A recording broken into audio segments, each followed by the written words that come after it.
And I was out there and I was going like, I was moving. Yeah. But I still was moving out of time.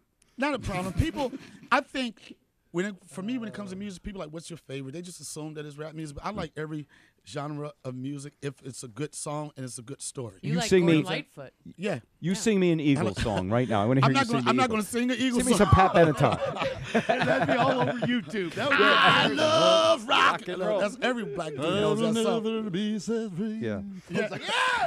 I'm a ghost you can't see. Rock out with your sock out. Yeah. For the Thanks for ladies, cleaning jam that out up. with your clam out. So everybody you. gives a prediction on the Super Bowl, Donnell. I know you're in Seattle. Don't let that skew you. What do you think's going to happen? I think it's going to be a great game. I think it's going to come down to defense. I don't think, as much as people want to think that Peyton Manning is going to score like 5 or 6 touchdowns, I think it'll be 2 touchdowns, 3 touchdowns. Was it 21, 27? I think it's going to. I don't think it's going to be a high-scoring game, and I think that Seattle will come out victorious. Although I really love the Peyton Manning story because I'm an older guy. I like the fact that when you try to count somebody out, they went somewhere else. And, I love that story of proving a point. Yeah. You know what I'm saying? Especially when you start getting older, it's like you're like, oh, yeah, you don't think I still got a young man? So I like that side of it. But, So in what's supposed to be a swan song where the old guy milks it for another year, he's at the Super Bowl. Yeah, he's at the Super Bowl. Right. And he's putting it – and I think now I want the Seahawks to win, but if in the event that the Broncos win, I want Peyton Manning to look in the camera and say, don't you ever talk about me. That would be the ultimate. Oh, it would be. That would be the ultimate. But I'm looking forward to a great game. Tell me about guy codes. Do guys have things they say that are, we say in code? Yeah, 'Cause guy I need code. to learn about I that. mean, any women that are listening, be quiet right now and go in the kitchen and make a sandwich, okay? This is how it starts off. Okay. Guy code is the laws that we live by, guys. Some people don't agree with all the laws. I'll give you a law of guy code.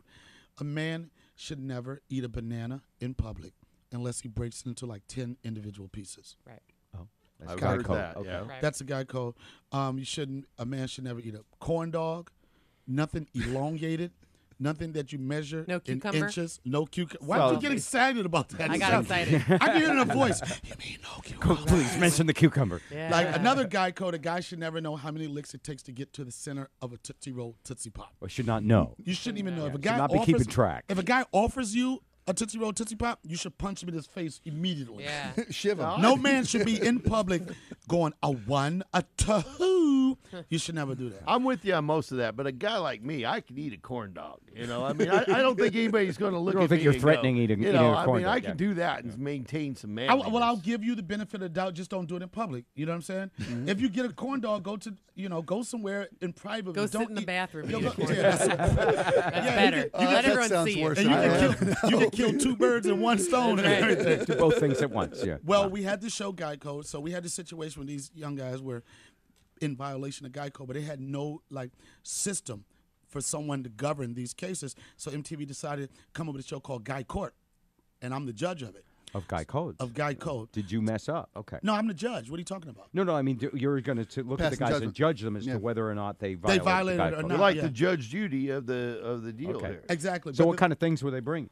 they would bring one case was it was 2 roommates in college, and one guy he would fill the refrigerator with expensive beer, and then his roommate would replace it, but he would replace it with PBR, something real cheap. Absolutely. So he yeah. thought that was violation of guy code. So he came to court.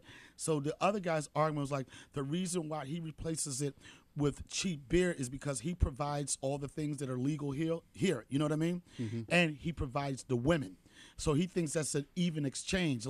I can drink your expensive beer if I replace it with chicks and weed. And I'm guessing you ruled in his favor. Of course I course ruled I it. ruled It's unanimous. I was like, don't even bring this case in here. Yeah, that sounds like frivolous lawsuit. And another case, it was 2 guys. He brought his friend to Guy Court, because whenever it's a group of guys, all black guys, 4 guys, when they get in the car, they want to listen to gangster rap, and this guy always plays slow R&B music. You know what I mean? So they thought that was a violation. A man The should guy never. code because it's slow R&B. It's The slow ladies R&B. are supposed to like that. Yeah, and then you look into your friend's eyes real. That was one. Have a moment. I ruled in favor of him. I was like, you're right, you can't do that. Yeah. But the weirdest thing about it is I have a brother that went to Brown University, and he went to Georgetown Law. Right, he's a practicing lawyer in Washington D.C., and he was the favorite during Thanksgiving because he was a lawyer. Comes along, I get a show called Guy Court, and my family just turned their back on him. They were just like, we don't want to deal with a lawyer when we got a judge at the table, right? And so my advice to any kids out here, I understand it's important to get an Ivy League education and get a great education, but just maybe take an acting class because you could fall back and you could make yourself a judge or make yourself a lawyer. Or if you're not that great of a judge or a lawyer, you could act like you are. There you go. Yeah. So you're winning both ways. You know? Acting is more like now that everybody's a media figure with their Facebook page and their Twitter account and everything. Yeah. They all kind of have to learn how to act, right? Yeah, but a lot of them, the unfortunate thing, like we are at a time where there's no way to go against social media. You know what I mean? People never want to accept change, right? That's why when Twitter and everything came out, first thing people say, I don't have time for that. I'm too old for that, whatever. But after a while, when everybody's doing, you have to.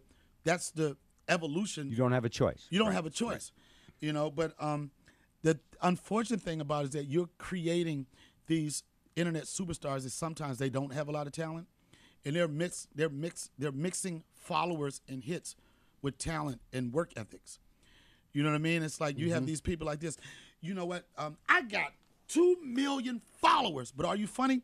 Let me tell you one thing. I got 2 million followers. Right. They don't have anything to You know back what I'm it saying? up. Yeah. I mean, they go hand in hand. I applaud the people that can sit in front of a computer and create opportunities for themselves. When I first started in this business, it was the way you became popular with flyers, word of mouth, and being funny. Now you can sit in front of your laptop and you can create a group of followers. You can create some income through that. But at the same time, don't get it twisted.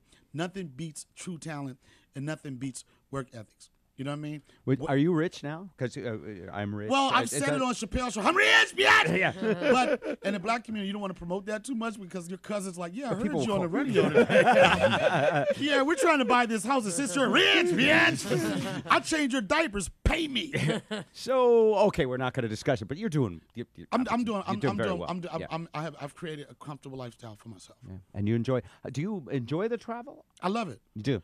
Yeah, I mean, I love it for different reasons because it always feels good when I go somewhere and the crowd really enjoys what I do. You know, people will have a good time, but when I have that person come up to me and like, you know, I just lost my uncle 2 weeks ago and I didn't think I had anything to laugh for, and I can tell you, you really, really made my day. You know, those are the moments and the times I feel like, you know, I have a great job. You know what I mean? So, people come up to you, they say, yeah, you're going to make me laugh tonight? And my answer is, I can't make you laugh. I can help you laugh. Right. If you don't have anything inside you that feels like you want to have a good time, there's nothing I can do with that.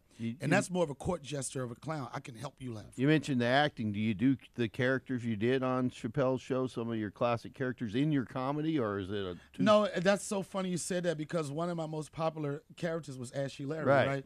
Nobody's ever going to – I'm going to be ashy for life. You know, I'm so ashy that whenever my – girlfriend sees me go out and I have lotion on, she thinks I'm playing behind her back. You know, like, oh, where you think you're going with that lotion? But people, I was in this club in California like a week ago, and this lady, she wanted to take a picture of me. She took a picture. She kept staring at me. She was like, can you do something Ashy Larry for me? I'm like, how do you do that? I can't recreate those characters, but I do have some original characters, and the energy that I used to put into making my characters come to life on that show, I just bring it to my stage act now, and we have fun.